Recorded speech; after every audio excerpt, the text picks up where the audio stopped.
Mirá qué fácil. Ríos, no, países, perdón, del continente asiático. Países del continente asiático comenzando ya. No se entendió nada, che. Adelante, Silvia. Sobre 9. En 30 segundos, sin repetir y sin soplar, filósofos de la A a la Z. Enio, Plauto, Quinto, Nervio, Catón, Epos, Barrón, Antes, Livio, Macro, Rufo, Curcio, Percio, Flaco, Plinio, Celio, Helio, Sófocles, Cicerón, Virgilio, Horacio, Sócrates, Tácito, Alceo, Zapote, Pión, Zenón, Tales, Numio, Anaxarco, Anaxágoras, Anaxímenes.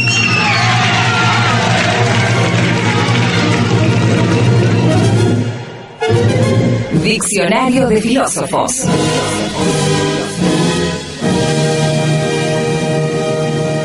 Tenemos muchos filósofos, tenemos muchos antiguos con P. Vieron que la P atraviesa mucho de los antiguos, primero y fundamentalmente a Platón, pero de Platón para atrás a muchos de los filósofos presocráticos. La misma palabra presocrático, que no es un nombre propio, pero indica de alguna manera una cantidad de pensadores que previo a la filosofía de Sócrates, en realidad, y no por eso, sino por haber estado homologados por una búsqueda común, una búsqueda cosmocéntrica, ¿no? Esto es la búsqueda del principio del cosmos, del origen de todo, de alguna manera circunscribió, aunó a toda una cantidad de pensadores durante más de 200 años, uno de los cuales es, tal vez uno de los más conocidos, es Pitágoras. Pitágoras, qué nombre, ¿no? Pero es un filósofo muy particular, es uno de los pensadores que, digamos, raros, ¿no? Porque primero, mucho de lo que se dice de Pitágoras, ustedes sabrán entender, se sabe a partir de otros. Hay mucha leyenda, hay mucho mito. De todos los presocráticos no se sabe casi nada, más que por menciones de otros. Pitágoras era un pensador que en el debate acerca de cuál era el principio de todas las cosas postula como principio único a la matemática. Coloca básicamente a los números como arjé, como se decía en la antigüedad, o sea, como aquel elemento primero o último, que es lo mismo, a partir del cual toda la realidad se estructuraba.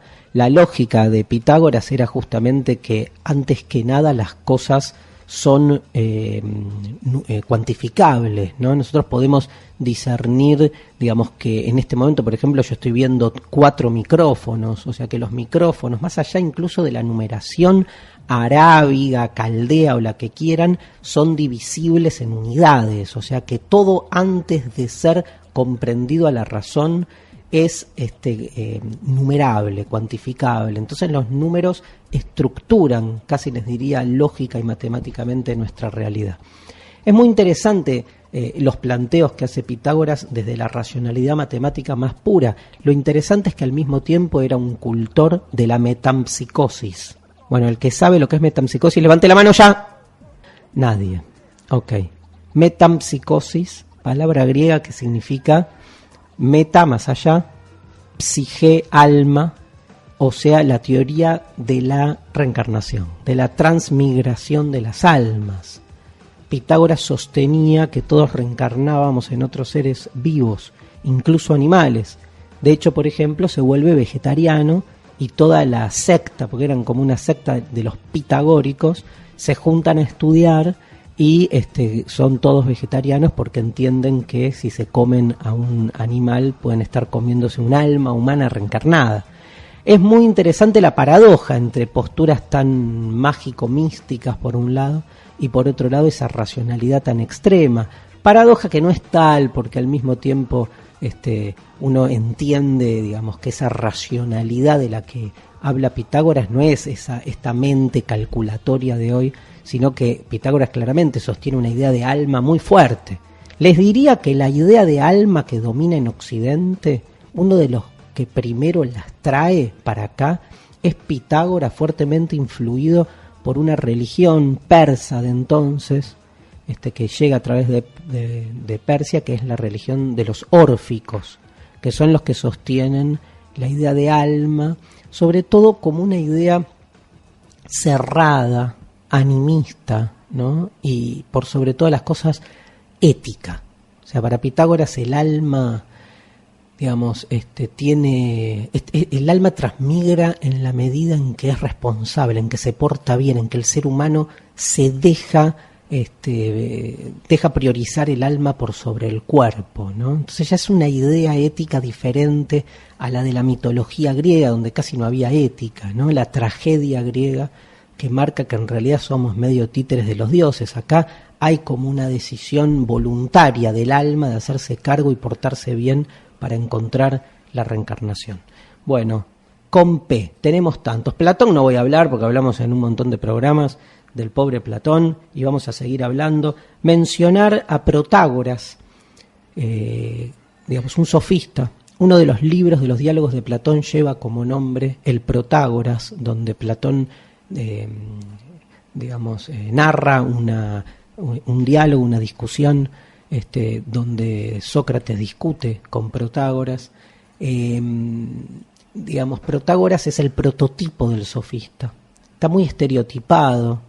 Todo lo que se sabe de él en general se sabe por otros, con lo cual también pasa un poco lo mismo, pero está muy estereotipado, así como el emblema del sofista, digamos, que no cree en una verdad. Se contaba, por ejemplo, que Protágoras tenía la capacidad de hacer pasar por débil el argumento más fuerte y por fuerte el argumento más débil. Se cuenta incluso un famoso relato que Protágoras un día termina de formar a un alumno. Saben que los sofistas son como mercenarios del saber, ¿no? Gente que maneja muy bien la oratoria, la lógica, la argumentación, pero se caga en la verdad, o sea que la usa para justificar cualquier cosa, como todos, ¿no? Digamos, pero bueno, digamos, en ese momento era como más firme la barrera ética. Entonces se cuenta que Protágoras formó a un alumno y quedaron entre los dos en que el alumno le iba a pagar el día que gane el primer juicio. Entonces, Protágoras acuerda con el alumno que el día que el alumno gane el primer juicio le tenía que pagar, pero el alumno, ¿qué hace? Muy vivo, decide no iniciar nunca ningún juicio. Protágoras, más vivo, es el maestro, le dice, bueno, así que no me querés pagar y no vas a iniciar ningún juicio, entonces yo te hago un juicio. Y entonces, ¿qué sucede? Al hacerte el juicio, Protágoras se da cuenta de lo siguiente, que si el alumno pierde el juicio que Protágoras le hace por falta de pago, le va a tener que pagar, porque el juicio era por falta de pago. Pero si el alumno le gana el juicio a su maestro, también le va a tener que pagar, porque justamente el trato era que el día que ganara su primer juicio le iba a pagar. Así que Protágoras estaba chocho. Pero el alumno le dice lo mismo al revés. Le dice, no, maestro, porque en realidad si yo gano, ¿sí?, eso significa que no le tengo que pagar nada, porque el juicio era justamente por falta de pago, y si yo pierdo tampoco le tengo que pagar, porque el trato era que le iba a pagar el día que ganara mi primer juicio y acabo de perder.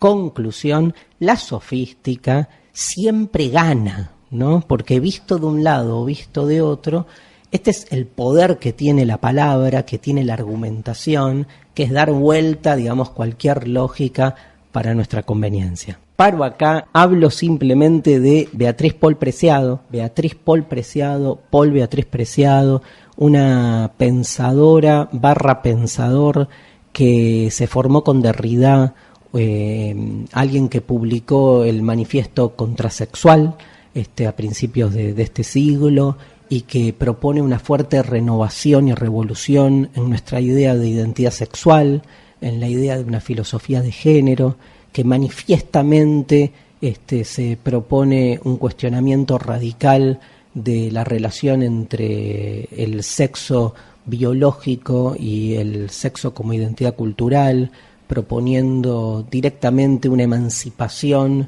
de todas las tecnologías de la sexualidad que más bien constituyen una subjetividad reprimida, por decirlo así. Hay una emancipación de lo sexual que propone Preciado, discutiendo sobre todo la dicotomía sexual, la idea de que hay machos y hembras como dos polos exacerbados, definidos de manera idealizada. En el manifiesto contrasexual, además de muchas provocaciones, propone lo que a mí me parece una de las prácticas políticas sexuales más importantes, que es que deje de existir el género en los documentos de identidad, porque la identidad es una construcción y entonces no tiene nada que ver con la identidad en términos de adscripción biológica en un documento que mentaría qué acerca de lo que es nuestra identidad sexual. ¿Cansado de tener problemas con los conceptos? ¿Cree que está repitiendo una idea sin analizarla? No sufra más. Darío Stanraiver es la solución. Demuele, desmonta, irrumpe. Deconstrucciones en Demasiado Humano. Bueno, la deconstrucción de hoy es de por sí una de las frases más célebres de la filosofía y ya de por sí supone una deconstrucción, que es una frase adjudicable a Sócrates como, digamos, personaje de la obra de Platón, que es la frase «solo sé que no sé nada». Una frase, digo adjudicable, porque se supone que es un texto que debería aparecer en la Apología de Sócrates, un libro donde Platón expone la defensa que hace Sócrates frente al tribunal que lo acusa y que finalmente lo sentencia a la muerte. Y ese monólogo apologético en defensa de su profesión y de su ética, de su accionar, incluye un famoso suceso conocido como el suceso del oráculo de Delfos, donde Sócrates, para defenderse, cuenta que en realidad aquello de lo que lo acusan, que es de corromper a la juventud enseñándole cosas raras, o sea, enseñándoles a hacer filosofía, es algo que viene como una misión dada por un dios.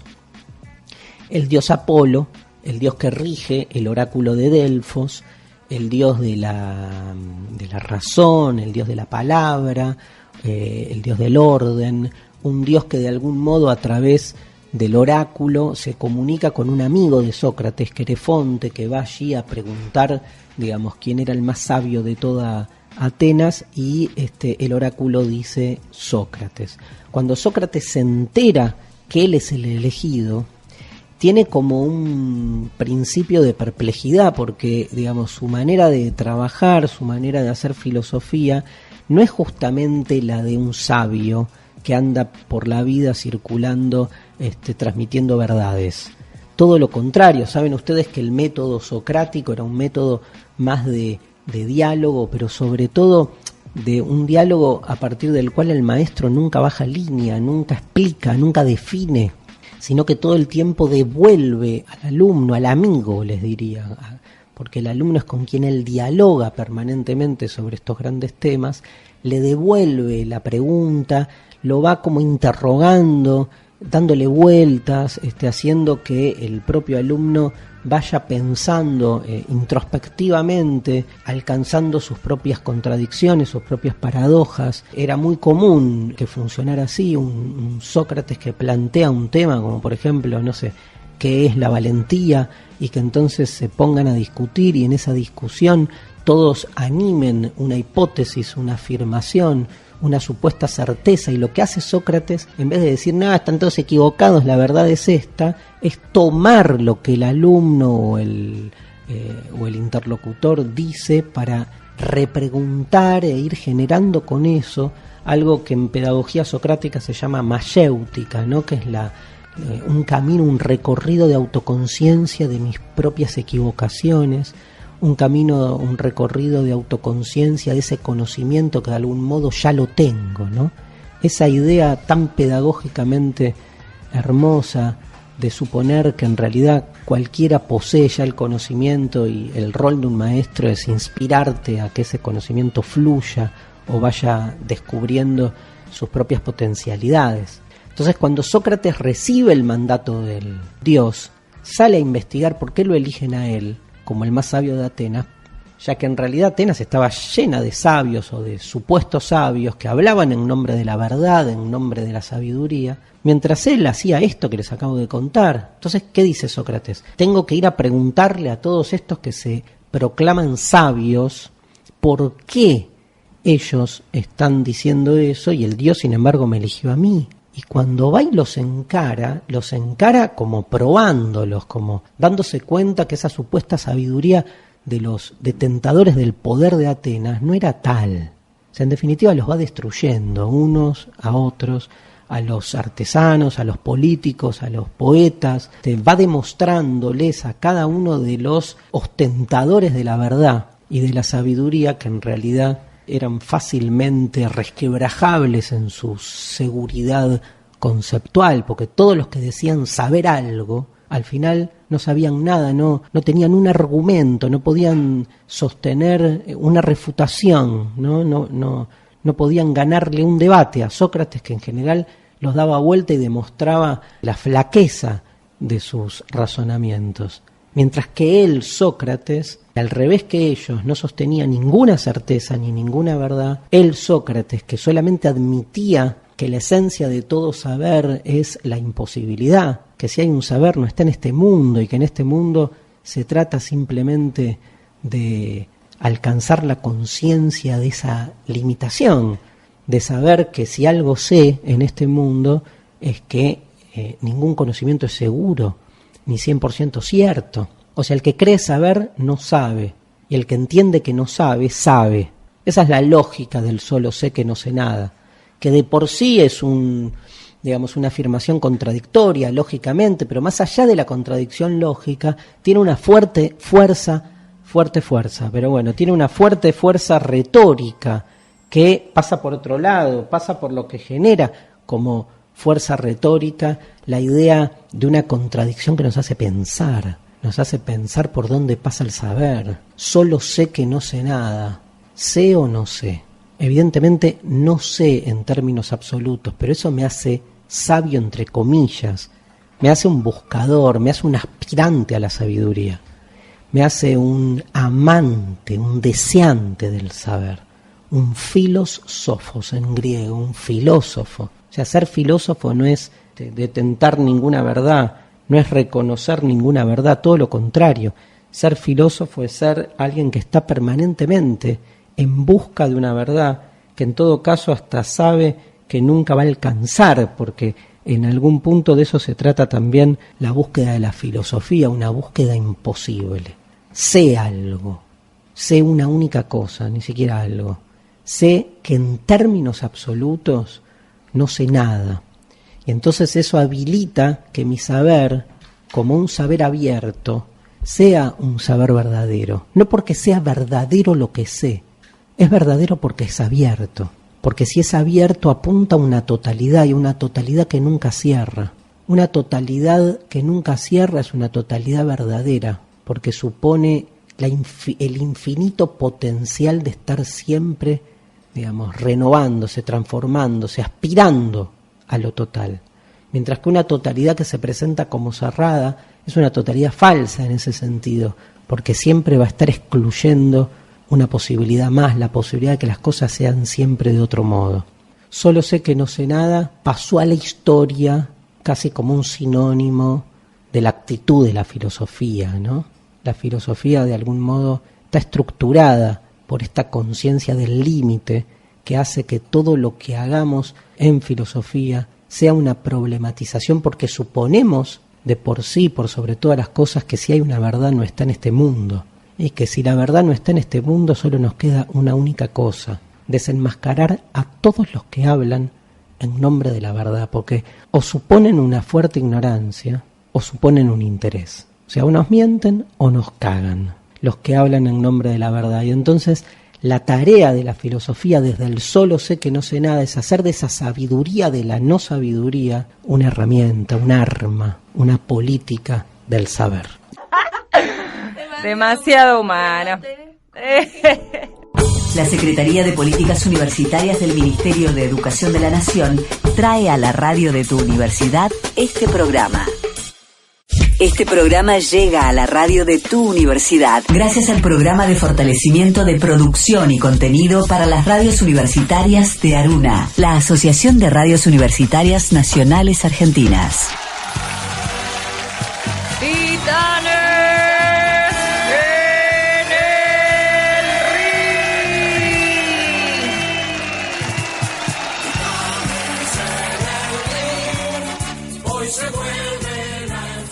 Bueno, el Titanes de hoy es entre los conceptos de necesidad y contingencia. ¿Qué? ¿De qué vamos a hablar? Claro, para el que no está habituado al lenguaje filosófico se quedó ahí como diciendo, ¿De qué habla? Necesidad, contingencia. Primero quiero decirle que hemos recibido algunos cuestionamientos a la apertura de Titanes al Ring, entonces la hemos convertido así en un genérico. Ustedes, esas personas que me siguen escribiendo diciendo, no, qué feo, no sé qué, bueno, la sacamos para que vean que somos democráticos. Si democráticos es hacer lo que el otro quiere que uno haga, ¿no? Que es una de las definiciones posibles de democracia / demagogia, de acuerdo a la República de Platón. Pero esta es una discusión muy interesante, que así dicha técnicamente parece que no dice nada. Necesidad también a veces uno la encuentra en algunos diccionarios filosóficos, aunque les resulta raro este concepto, como necesariedad, como para diferenciarlo. Pero ¿de qué hablamos? Empecemos al revés. ¿Qué es la contingencia? Pues es una palabra que uno la usa a veces, tipo, las contingencias de la vida me llevaron a ser el pelotudo que soy, por ejemplo. Cuando digo eso, uso la palabra contingencia en un sentido como el devenir de la vida, ¿no? El azar de las cosas, como que no tiene algo fijo. Las contingencias, las circunstancias las podemos usar como sinónimo, ¿no? ¿Me siguen o están de acuerdo? ¿No? Me parece que es una de las formas posibles de definirla. En realidad, en filosofía, contingencia se refiere a aquello que puede ser siempre de otra manera. Digo, algo contingente es algo que justamente no implica necesidad, no implica una esencia, no implica una lógica incuestionable. O sea, por ejemplo, la mesa en la que estamos acá sentados con Fede y con Mariana es una mesa celeste, ¿no? Es un celeste raro, un gris. Es una mezcla, un trans entre gris y celeste. Ahora, no es contingente que la mesa tenga este color. ¿Por qué es contingente? Porque la mesa puede ser blanca y sigue siendo mesa. Podría ser marrón y seguiría siendo mesa, podría tener otra forma y seguiría siendo mesa, podría estar hecha de otro material y seguiría siendo mesa. O sea, lo contingente de la cosa es lo accidental de la misma, es aquello que no implica su naturaleza esencial. O sea, que un triángulo sea escaleno es contingente, porque puede ser equilátero y eso no le quita el que sea triángulo. No hace al triángulo el que sea equilátero, escaleno, isósceles, porque la definición de triángulo pasa por otro lado. O sea que uno podría como diferenciar lo esencial de lo contingente, lo que puede ser de otra manera y lo que no puede ser de otra manera. Y acá nos metemos en el problema. Digo, el problema no son las contingencias, el problema son las esencias, o sea, aquello que entendemos que necesariamente no puede ser de otro modo. Porque la necesariedad, digamos, o bien supondría un elemento esencial en la naturaleza de las cosas que anda a demostrar esa metafísica, ¿no? Que hay algo en la naturaleza de la montaña que la hace ser montaña y no piedra, no sé. O que hay algo en la naturaleza del sol que lo define como tal. ¿Sí? Es difícil argumentar, ni hablar cuando hablamos ya de seres humanos, de cultura. Bueno, es difícil argumentar sobre la necesidad de algo, ¿no? Al revés, digamos, la contingencia parece ser como la marca de todo lo que hay, pero antes de llegar a eso, decía que cuando hablamos de esencias de las cosas, esa necesariedad o bien se basa en algo propio de la cosa, o bien se basa en una convención, porque uno puede decir, bueno, pero por convención definimos al triángulo como una figura de 3 ángulos y que la suma de estos ángulos interiores den 180 grados. Ahora, si es la convención la que define la necesidad de una cosa, todos sabemos que la convención puede cambiar, porque si es convención es fruto de un acuerdo o de una imposición. Y esos acuerdos o imposiciones pueden ser de otra manera. O sea, es imposible que la necesidad de algo esté fundamentada en la convención. Porque es como abrir la puerta a la contingencia. Toda convención parece un chiste, ¿no? Pero toda convención necesariamente puede ser otra. Con lo cual la necesidad de cualquier fenómeno, objeto o cosa en el mundo debería poder darse en la cosa misma. Esto es independientemente del ser humano. Ahora, ¿quién se anima a sostener una idea o una afirmación con total independencia de la construcción humana que implica? Vuelvo al ejemplo. Hay algo que es necesario a la mesa y hay algo que es contingente a la mesa. Acabamos de dar ejemplos de qué es lo que hace a la mesa contingente. Su color, su tamaño. Ahora yo les pregunto, ¿y qué es lo que hace a la mesa necesario a diferencia de esa contingencia? ¿En qué incurriríamos? En una definición del objeto mesa, y esa definición ¿no supone también una convención? Si es así, ¿no llegamos finalmente a la conclusión de que nada es necesario? Que en todo caso cuando decimos de algo que necesariamente es así, que no puede ser de otra manera, se trata más de una especie de desesperación por afirmarnos en entidades estables en un mundo que parece estar todo el tiempo a la deriva, porque la sensación que causa el contingencialismo es que si todo puede ser de otra manera, nada está definitivamente ordenado, ni estable, ni seguro. Y genera como una sensación de vértigo, ¿no? De cierta deriva, que parecería, digamos, que en algún punto la conciencia de esa deriva le genera al ser humano cierta angustia, ¿no? La angustia de un devenir incontrolado. Pensemos en la identidad, por ejemplo. La identidad, ¿cómo la pensamos? ¿Desde la necesidad o desde la contingencia? ¿Hay algo que permanezca siempre siendo idéntico en nosotros mismos? Y no hablo de identidades colectivas, hablemos de identidades individuales, ¿no? Digo, ustedes que están escuchando este programa, piénsense a ustedes mismos en su propia persona. Tipo yo, Mariana, que estoy acá. Digamos, hoy traigo una camperita negra. Evidentemente mi camperita negra es contingente a mi identidad. Porque mañana traigo una remera azul y sigo siendo Mariana.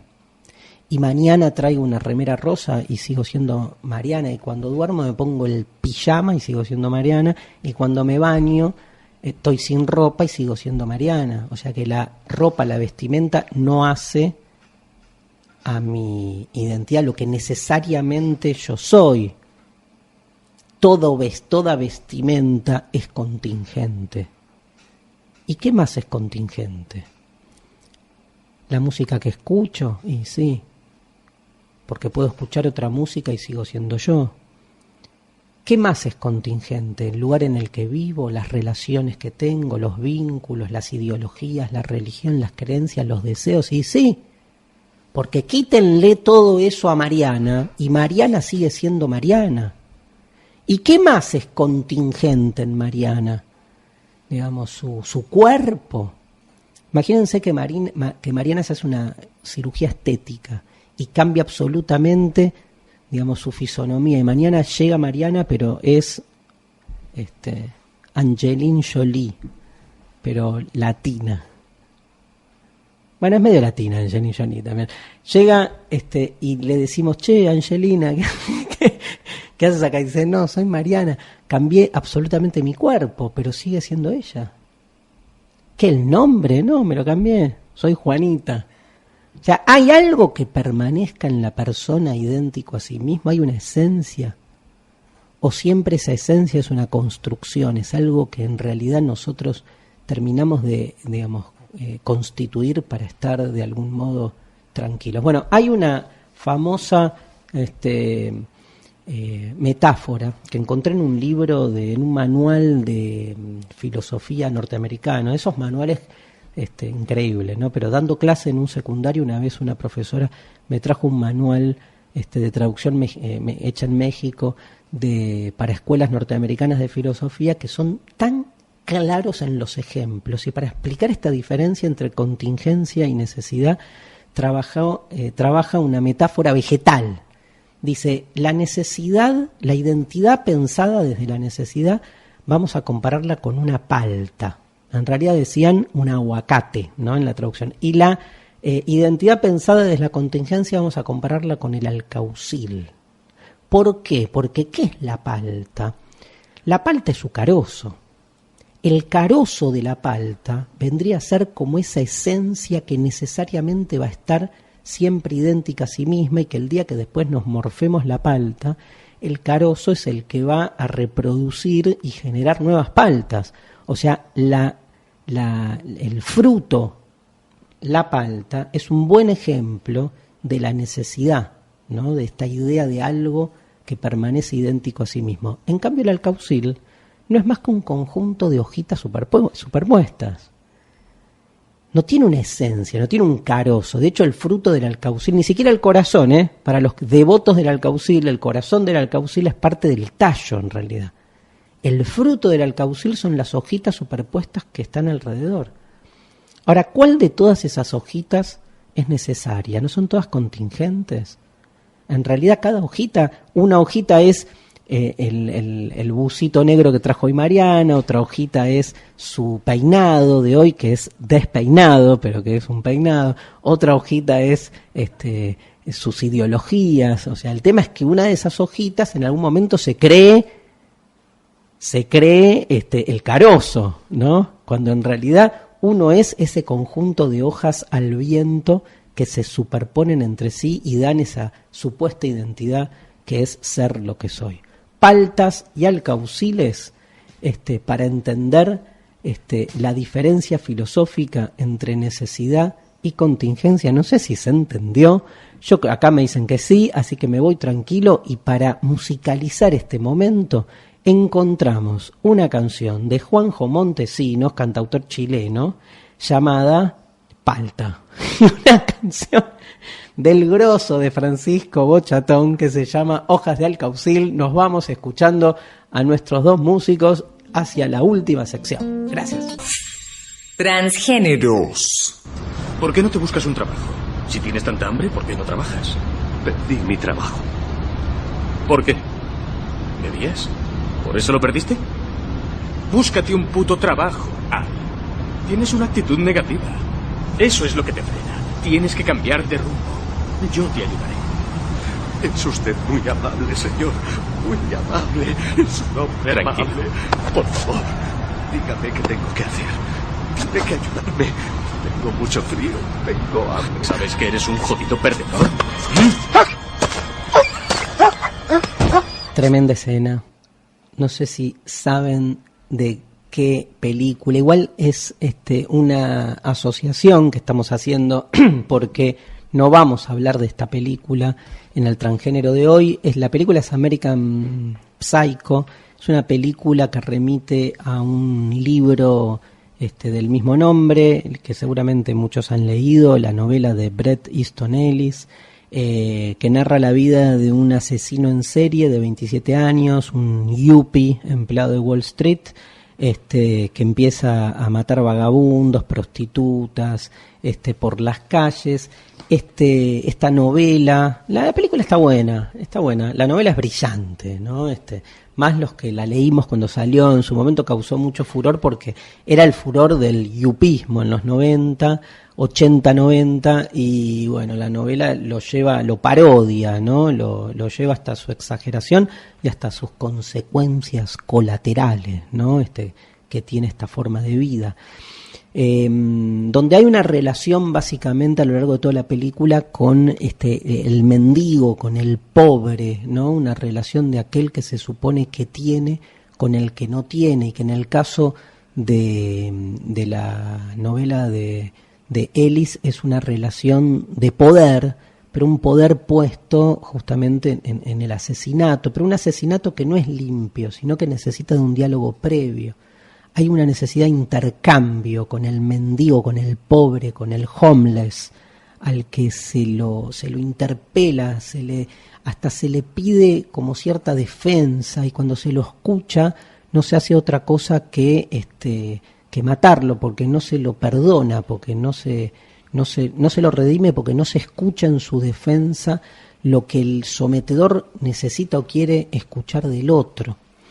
Esta es la clave increíblemente de uno de los libros más, a mi entender, necesarios, vuelvo a la necesidad, para comprender la vida moderna a partir del siglo XIX y su desarrollo en lo que es, por un lado, el capitalismo más exacerbado y por otro lado el tema de la ética, que es no de un filósofo, y esto es lo más interesante. Yo creo que uno de los grandes pensadores del siglo XIX no fue un filósofo, sino un poeta. Hablamos de Charles Baudelaire, cuya obra Pequeños poemas en prosa, también editada después con el título El Spleen de París, es una obra editada después de la muerte de Baudelaire, creo que en el 1860. No me acuerdo del año. Baudelaire muere en 1867 o 69, por ahí, y la obra es editada entonces en 1870 y pico. Creo, pero no importa, pero es post-mortem, seguro. Y lo que se recopila ahí son los relatos en prosa, los poemas en prosa que escribe Baudelaire, que es como una nueva figura, digamos, como un nuevo género, como que en la ruptura que propone Baudelaire en la estética poética de ese momento de renovación estética en la poesía después de la crisis del romanticismo, en esa segunda mitad del siglo XIX aparece este simbolismo baudeleriano, donde no solo está renovando los contenidos. Saben que Las Flores del Mal es un libro que escribe Baudelaire donde le escribe al vino, le escribe al sexo, a la mujer, a la carne. Los paraísos artificiales, Baudelaire le escribe a la droga, al hashish, al opio, ¿no? Las Flores del Mal, de hecho, es secuestrada la tirada y no se la permite circular, digamos, ni bien sale. Y entonces, en Pequeños poemas en prosa hay una serie como de pequeños relatos bastante provocativos, políticamente incorrectos, digamos, pero que ponen en evidencia los contrastes de la modernidad.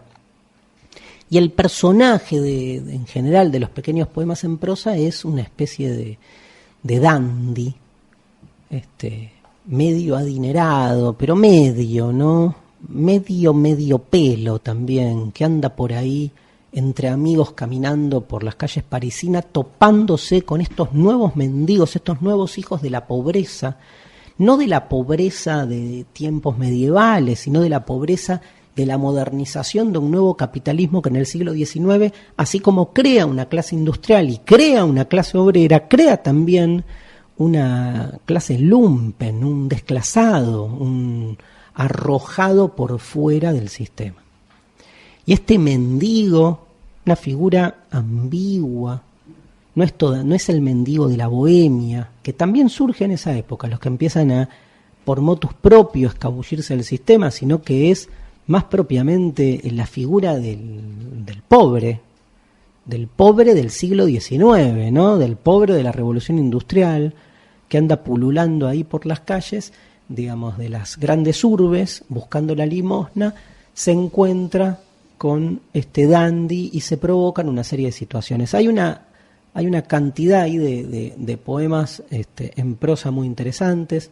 Los ojos de los pobres es uno, donde hay una familia de pobres mirando a través de una ventana como dos enamorados están celebrando su próximo casamiento. El contraste es tremendo. Hay otro texto que se llama Matemos a los pobres, donde el personaje de Baudelaire le pega a un linchera buscando su reacción, tratando de demostrarle o de hacerlo, de que aprenda, digamos, a ser un igual a él en la medida en que reacciona.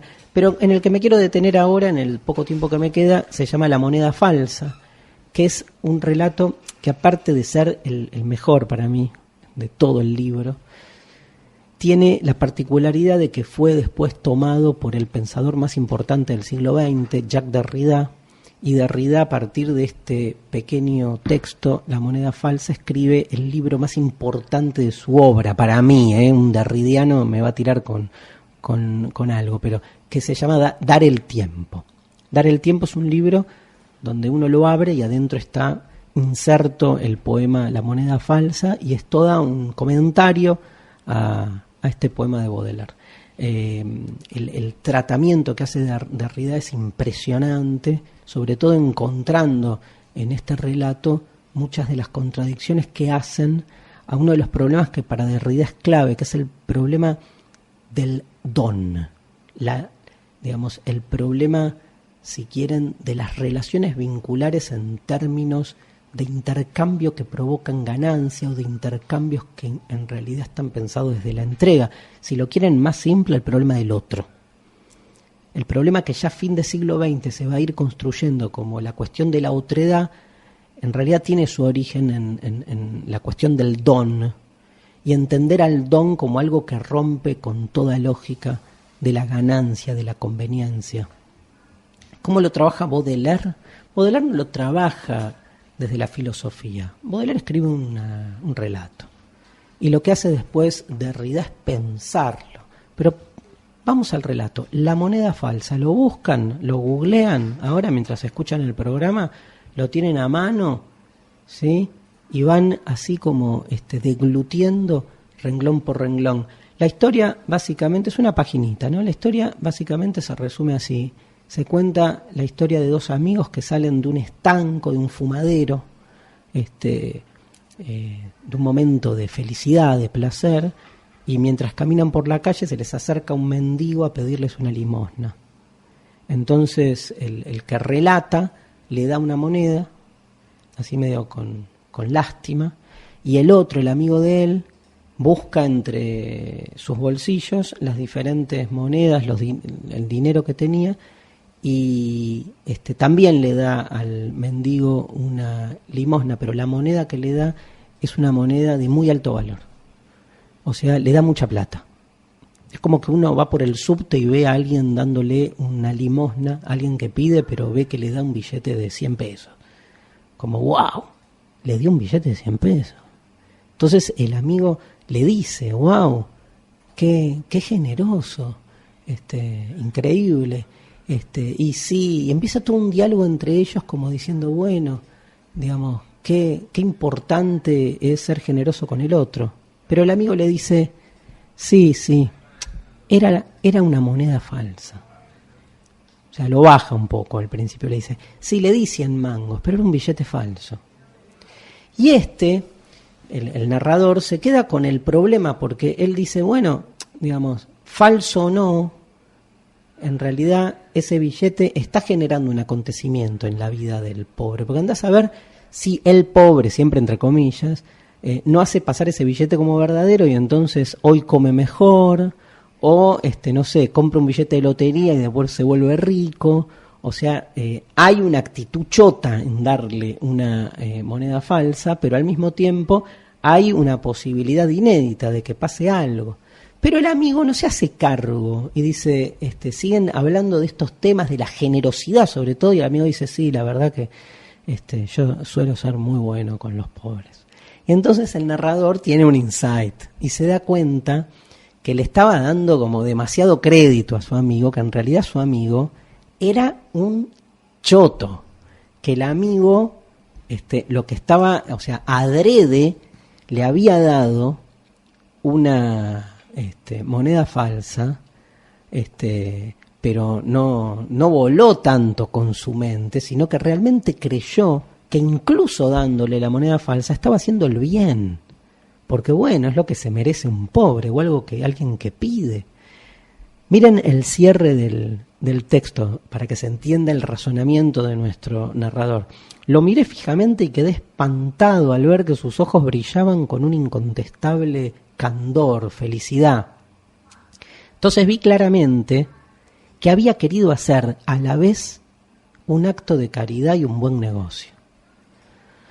Bueno, paréntesis, gente, no se puede hacer un acto de caridad y un buen negocio al mismo tiempo, ¿sí? Si entregamos, no ganamos, perdemos. Dar es perder, no es ganar. Nadie da para ganar. Si damos para ganar, no damos, recibimos. ¿Ok? Sigo con Baudelaire. Había querido hacer a la vez un acto de caridad y un buen negocio. ganar 40 pesos y al mismo tiempo el corazón de Dios, ganarse el paraíso con poco dinero, finalmente recibir gratis el certificado de hombre caritativo. O sea, quería nuestro protagonista había querido hacer negocio con el cielo. O sea, quería llegar al cielo, que es el lugar para los que entregan, pero en este caso quería llegar al cielo y al mismo tiempo, acá en la tierra, cuidar su economía. No se hace economía con el cielo, se hace economía en la tierra. El cielo es otra cosa. El cielo, si lo hay, no evalúa quién es más vivo o quién ganó más plata, nada. Nunca sabremos si hay o no hay, pero si hay no tiene que ver con ninguna lógica mundana y menos de la conveniencia. Le habría perdonado, dice Baudelaire, el deseo del goce criminal del que hace un instante le creí capaz. Habría encontrado curioso, singular, que se divirtiera comprometiendo a los pobres, pero seguro no le perdonaré nunca la inepcia de su cálculo. Nunca hay excusa para ser perverso, pero puede haber mérito en saber que uno lo es. Ahora, el más irreparable de los vicios es hacer el mal por imbecilidad e ignorancia. Esto fue Demasiado Humano. Gracias Mariana Collante, Fede Ferreira, gracias a la Escuela Éter. Nos vemos con la desgracia el próximo programa, el 17. ¿Qué vamos a hacer? Nos tocó. Hasta luego. Presentó este programa Aruna, la Asociación de Radios Universitarias Nacionales Argentinas.